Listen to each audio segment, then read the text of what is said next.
Down East Magazine, as usual, is just a little bit ahead of the rest of us. Its January issue is now out. Yes, 2025 has arrived at Down East. Here to talk about some of what's in the issue is Editor-in-Chief Will Grunwald. Thanks for coming in. Good to have you as always, Thanks for having Will. me.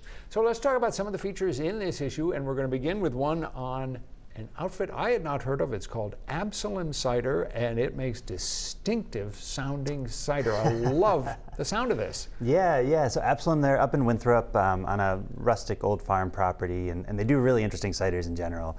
I tend to get I'm prone to nerdiness when it comes to drinks, so but I think this is really cool. Indulge your nerdiness. Yeah. So so what they're doing specifically here is a smoked cider. And it's a hard cider. We should mention that. Correct. Yeah. And so what they do is they smoke the apples over apple wood before fermenting. So it's kind of a whole hog approach, I guess, with applewood and apples. But it sounds maybe strange, but like that sweetness, acidity, smokiness, it's a great combination. It sounds really good. On to another story. This is one that goes right to the heart of Maine. There's nothing that symbolizes the state more than the lobster. And at the University of New England, there's some interesting research that's going on into the rare, colorful lobsters that we hear about every once in a while when a lobsterman hauls one in. Yeah, or we hear about them a lot, it seems like, right? And yeah, it almost makes you wonder, like, how rare are they? Considering they're 1 in a million or 1 in 10 million, we seem to hear about them about every couple of months. Yeah, I guess we catch a lot of lobsters. But yeah, so these lobsters, so, we all know what lobsters look like. Normally, they're kind of this mottled green-brown color and before they're cooked. And that makes sense from an evolutionary perspective for camouflage.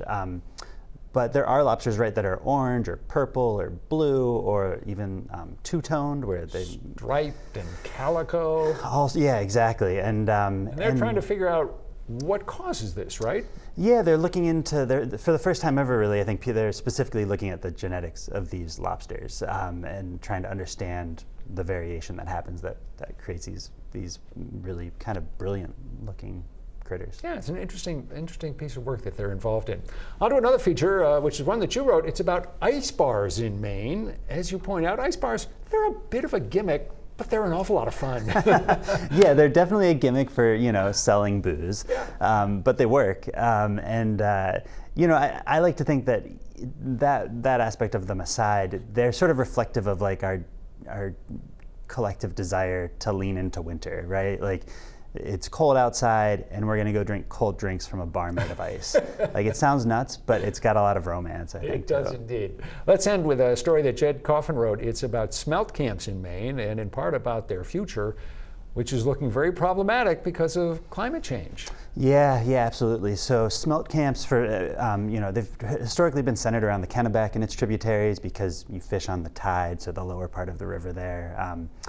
And the river hasn't been freezing as much lately, which has either shortened or totally eliminated seasons for these businesses that are, multi-generational and kind of just age-old going things. And it's the story though is also about the romance and the fond memories of going to these camps, which are just sort of communal, warm, slightly boozy affairs on a regular basis. They are part of the fabric of Maine, and if they're not going to be around in another 10 or 20 years, it's really going to represent a real loss for the state. Yeah, agreed.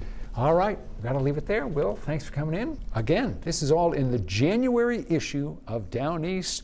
More information in the 207 section of our app or website.